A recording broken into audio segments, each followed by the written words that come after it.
gotinhas coloridas, que têm o poder para provocar incêndios na boca, pois há ideias que se assemelham a pimentas. Elas podem provocar incêndios nos pensamentos, mas para se provocar um incêndio, não é preciso fogo, basta uma única brasa, um único pensamento pimenta. Olá pessoal, bem-vindos a mais um post aqui do canal da Leila. E hoje eu vou falar sobre um autor que eu gosto muito, porque eu tenho uma paixão muito grande. Um autor que me alimenta a alma, na verdade. E hoje eu vou falar de 2 livros dele, não só de um livro, mas de 2 livros que falam muito comigo. Que além de serem experiências literárias muito ricas, são também experiências, eu diria quase espirituais, incríveis também, porque falam muito alto a alma da gente. Ele é um senhor que vê muita beleza em tudo. Ele consegue ver o lado belo das coisas, de todas as coisas quase. Por isso ele rega a alma da gente. A biografia dele é muito linda, estou lendo a biografia dele, estou gostando bastante, é uma biografia muito rica.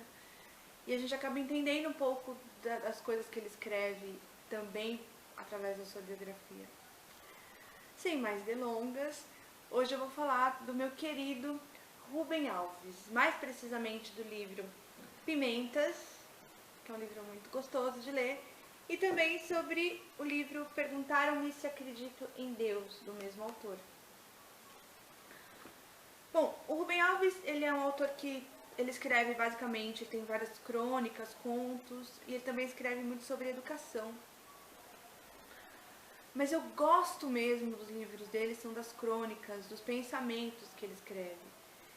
São pensamentos que fazem a gente ficar ruminando, que fazem a gente ficar pensando naquilo que ele está escrevendo. São coisas muito leves e, na verdade, muitas vezes a impressão que eu tenho quando eu estou lendo o Rubem Alves é a impressão de que eu estou conversando com ele, na verdade. Não se trata apenas, unicamente de uma leitura, mas de uma conversa mesmo com o autor. É como se a gente tivesse acesso mesmo ao que de mais íntimo ele tem para nos revelar. Nesse livro Pimentas, são pequenos contos que fazem a gente refletir sobre vários assuntos, né? Ele vai fazer a gente refletir um pouco sobre política, ele vai fazer a gente refletir um pouco sobre comportamento humano. Tem um conto bastante interessante quando ele fala de, se eu não me engano, é o pai dele, ou o avô dele, que foi à casa dos futuros sogros, e ele não comia miolos de jeito nenhum, né? Ele tinha uma aversão aos miolos. Miolos de boi, qualquer miolo, né? Qualquer miúdo, ele tinha nojo de comer e tal. E aí ele indo até a casa desses sogros, dos futuros sogros, ele foi e no jantar que fizeram pra ele comeu então uma couve-flor frita, a milanesa, que ele gostou muito. E ele, ao final, depois de ter comido muito, se deliciado com o prato, ele vai e conversa com a sogra e fala: nosso prato estava uma delícia, essa couve-flor, a milanesa, estava ótima.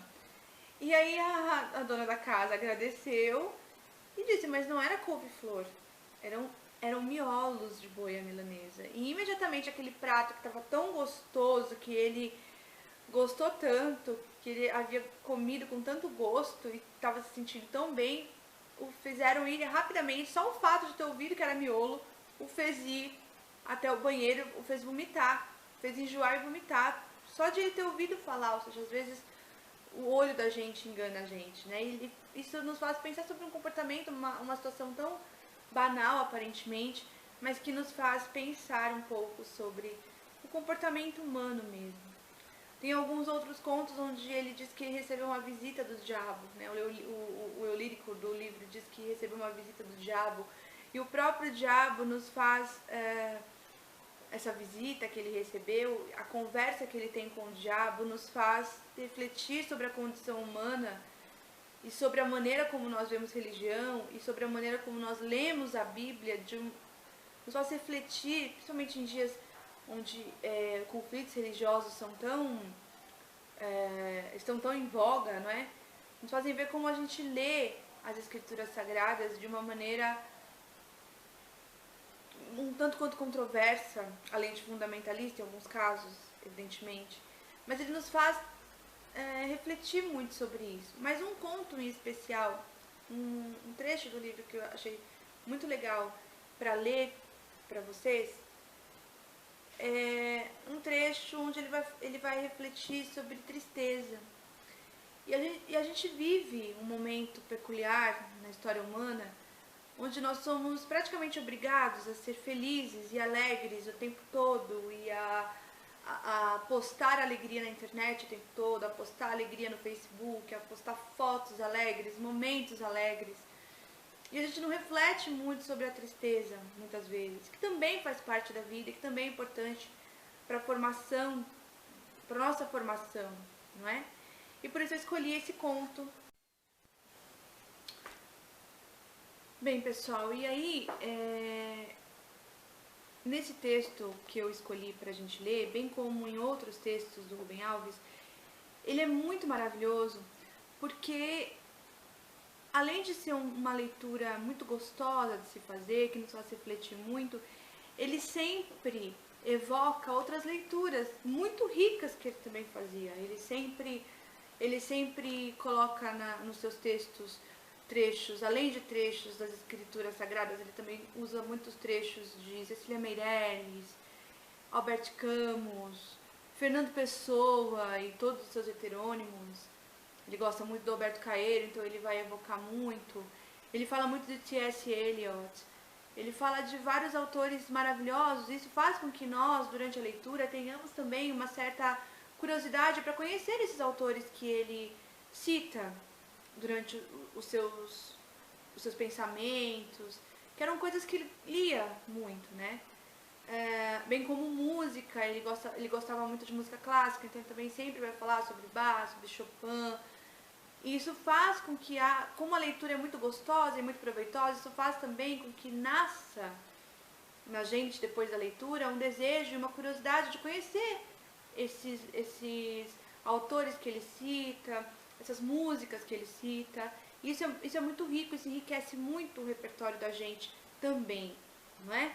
E o texto que eu escolhi para a gente ler hoje, como eu já disse antes, é Ensinando a Tristeza, que vai nos fazer refletir um pouco sobre essa questão da tristeza e do lugar dela na nossa vida.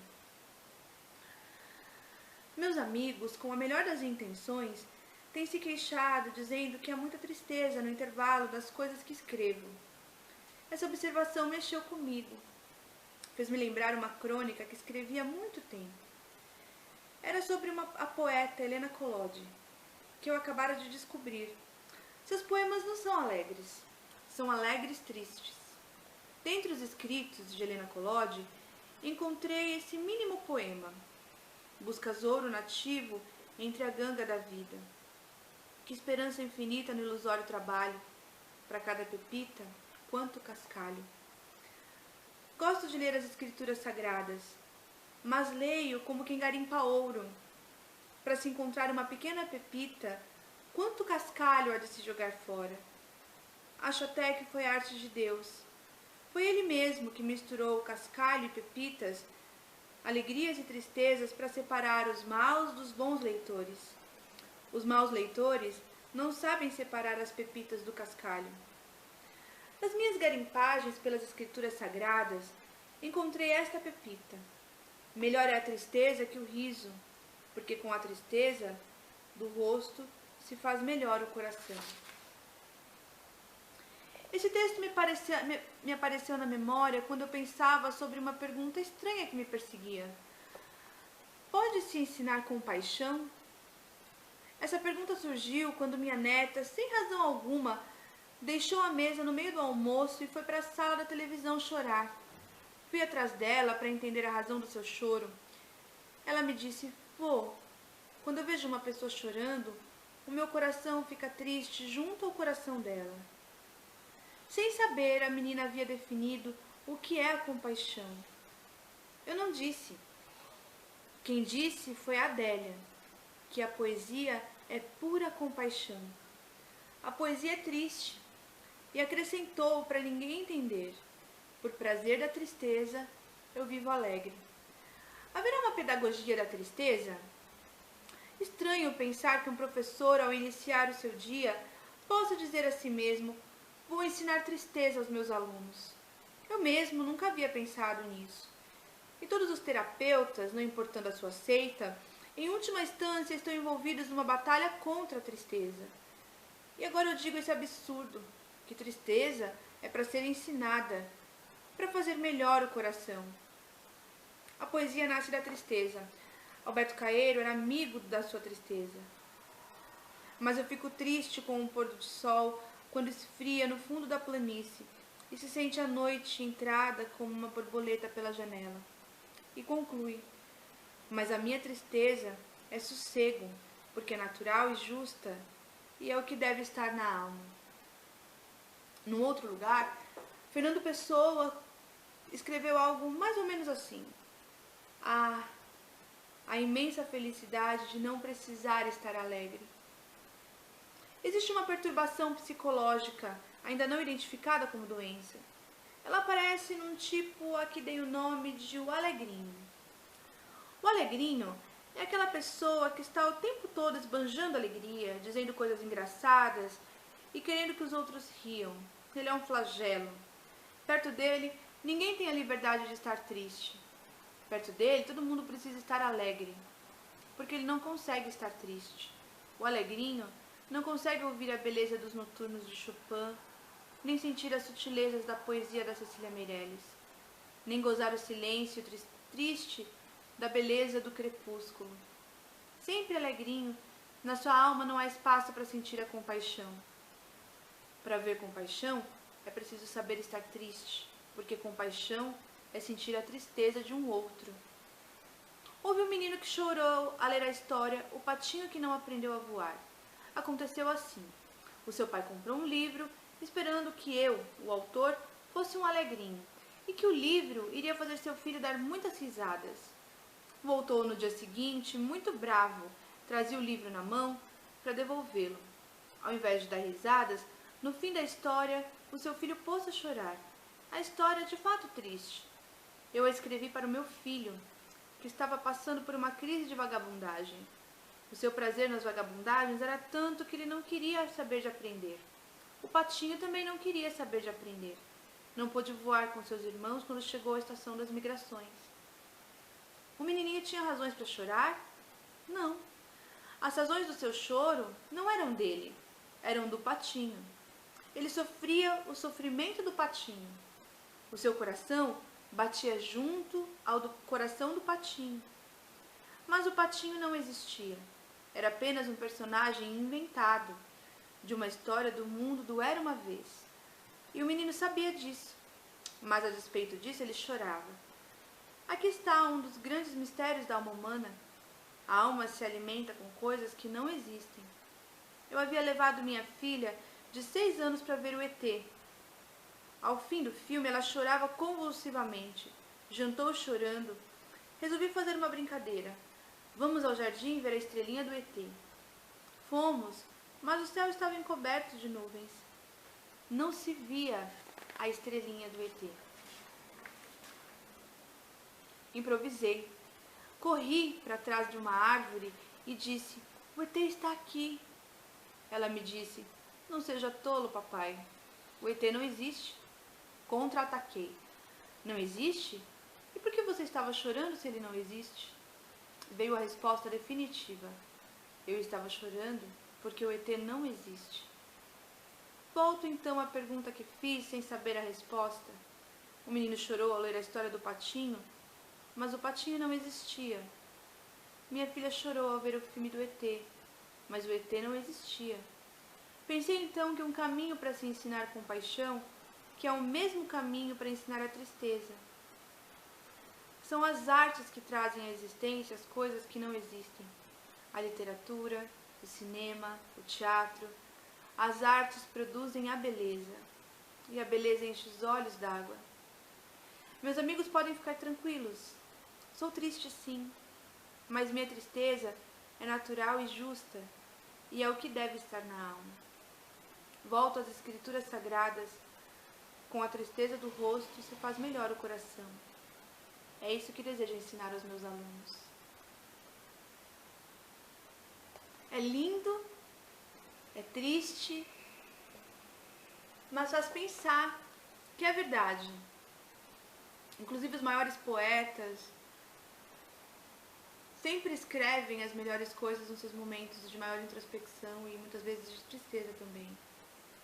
E quantas vezes a gente mesmo faz as melhores reflexões, tira as melhores lições destes momentos. Momentos alegres são muito bons. E a gente vive praticamente uma ditadura da alegria, onde somos obrigados, é praticamente uma obrigação ser alegre. Quando não se é alegre, há remédios para isso.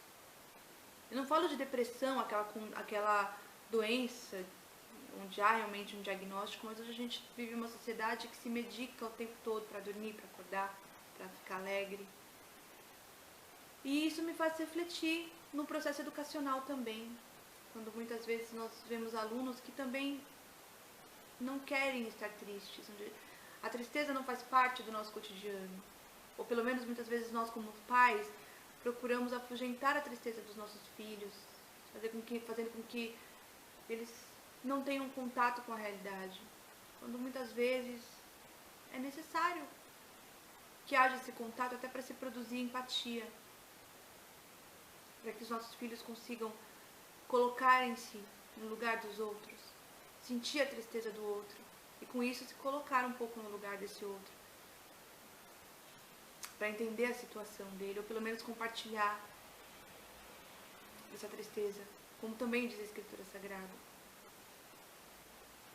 É isso sobre este livro, que tem muitas outras reflexões, muitas outras leituras gostosas de se fazer. É um livro que, assim, numa sentada você consegue ler, mas é um livro que produz uma reflexão. Há textos que a gente lê uma vez e fica com eles, e não tem vontade de ler outro para ficar com eles, ruminando, pensando a respeito.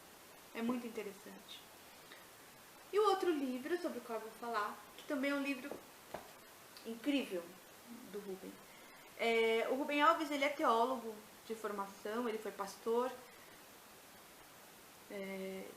rompeu com a religião, enfim. Ele é teísta, ele era teísta, via Deus na beleza de tudo. E neste livro, Perguntaram-me se acredito em Deus, ele faz uma releitura de alguns trechos bíblicos, como se fosse uma aldeia, a vida em uma aldeia, e ele coloca o mestre Benjamin como contador dessas histórias. E ele faz uma releitura de vários trechos da Bíblia. E é um livro bastante interessante, né? Ele coloca mesmo como contos. E tem vários contos muito interessantes, e ele faz várias releituras incríveis. Duas delas me chamam muito a atenção, eu vou ler uma. E a outra, Sem Débitos Nem Créditos, ele faz uma releitura da parábola do filho pródigo, que nos faz refletir muito. O filho que fez muito, o filho que esbanjou muito. E para um filho ele não soma os débitos, e no outro ele não deduz os débitos, na outra ele não soma os créditos. Ou seja, ambos não devem nada para ele. É uma releitura bastante interessante que nos faz pensar muito, não é? Mas tem uma em especial onde ele faz uma releitura incrível sobre o medo. Ele nos fala muito sobre o medo e sobre a tranquilidade. Ele faz eu não diria uma comparação, mas ele faz essa transposição do medo e da tranquilidade. E a gente consegue entender tão bem uma e outra, e entender tão bem essa noção de fé. Para mim é uma explicação muito grande sobre a fé que a gente deposita em Deus. E é muito interessante, e é muito lindo, e nos faz pensar e refletir muito a esse respeito. Ele conseguiu fazer uma releitura de alguns trechos bíblicos de uma maneira magistral, como só alguém que tem muito conhecimento bíblico, e não apenas de Bíblia, mas de teologia, como é o caso do Rubem Alves, conseguiria fazer. E que mais uma vez nos rega a alma, nos faz ver a beleza também das Escrituras Sagradas e da vida como um todo. Eu vou ler para vocês agora, chama-se A Tranquilidade das Ovelhas. A noite estava escura, o céu sem estrelas. De vez em quando ouvia-se o uivo de um lobo bem longe, misturado com o barulho do vento. As crianças reunidas na tenda do mestre Benjamim estavam com medo. Mestre Benjamim sentiu medo nos seus olhos. Foi então que uma delas perguntou: Mestre Benjamim, há um jeito de não ter medo? Medo é tão ruim. Mestre Benjamim respondeu: há sim, e ficou quieto. Veio então outra pergunta: e qual é esse jeito? É muito fácil. É só pensar como as ovelhas pensam. Ah, mas como é que eu vou saber o que as ovelhas estão pensando? Mestre Benjamim respondeu: quando durante a noite as ovelhas estão deitadas na pastagem, os lobos estão à espreita e eles uivam. As ovelhas têm medo. Mas aí, misturado ao uivo dos lobos, elas ouvem a música mansa de uma flauta. É o pastor que cuida delas e não dorme nunca. Ouvindo a música da flauta, elas pensam: há um pastor que me protege. Ele me leva aos lugares da grama verde. E sabe onde estão as fontes de águas límpidas? Uma brisa fresca refresca minha alma. Durante o dia, ele me pega no colo e me conduz por trilhas amenas. Mesmo quando tenho de passar pelo vale escuro como a morte, eu não tenho medo. A sua mão e o seu cajado me tranquilizam. Enquanto os lobos uivam, ele me dá o que comer. Passa óleo perfumado na minha cabeça para curar minhas feridas. E me dá água fresca para sarar o meu cansaço. Com ele não terei medo eternamente. Salmo 23, paráfrase. Mestre Benjamim parou de falar. Os olhos de todas as crianças estavam nele. Foi então que uma delas levantou a mão e perguntou: e os lobos? Eles vão embora? Eles morrem? Os lobos continuam a uivar e continuam a ser perigosos. O pastor não consegue espantar todos eles, e por vezes eles atacam e matam. Mas as ovelhas, ouvindo a música da flauta do pastor, dormem sem medo. Não porque não haja mais perigo, mas a despeito do perigo. Não há jeito de acabar com o perigo, mas há um jeito de acabar com o medo. Coragem é isso, dormir sem medo a despeito do perigo. As crianças voltaram para suas tendas e dormiram sem medo, pensando os pensamentos das ovelhas. De vez em quando lá fora ouvia-se o uivo de um lobo faminto. Desde então, tornou-se costume contar ovelhinhas para dormir. É isso, pessoal. É um dos autores que eu mais gosto de verdade, um autor pelo qual eu tenho uma admiração incrível, eu tenho paixão mesmo, porque é isso, ele nos rega a alma. Ele consegue fazer paráfrases bíblicas e nos mostrar um conceito novo de coragem. Né? Esse conceito, quando eu li esse texto, esse conceito eu levei para a vida. Ter coragem é ficar tranquilo a despeito do perigo. Isso nos faz pensar, isso nos faz refletir. E essa é a boa leitura. A leitura que, além de nos entreter, além de nos regar a alma, como é o caso da leitura do Rubem Alves, também nos traz reflexões que nós podemos utilizar na nossa vida prática. São livros que eu super recomendo para leitura. As férias estão chegando, eu vou fazer vídeos especiais para as férias. Também com livros infantos juvenis, para a gente poder ler durante as férias. É muito bom aproveitar as férias, aproveitar esse período fora das aulas, para pôr as leituras em dia. E tem muita coisa para falar quando as aulas chegarem também, muita reflexão. Principalmente coisas que nós podemos usar para a vida prática, para a nossa prática de vida. Isso é maravilhoso. Rubem Alves faz isso com a gente o tempo todo. Portanto, eu super indico os livros Pimentas e perguntaram-me se acredito em Deus. São 2 livros excelentes, que trazem uma leitura rica, que enriquece o coração, enriquece a alma e, claro, o intelecto também. É isso aí, pessoal. Eu agradeço vocês por assistirem o vídeo, mas eu continuo pedindo para que vocês compartilhem, para que vocês se inscrevam no canal e, sobretudo, pessoal, para que vocês comentem os vídeos, sabe? Tragam dúvidas, tragam sugestões de leitura.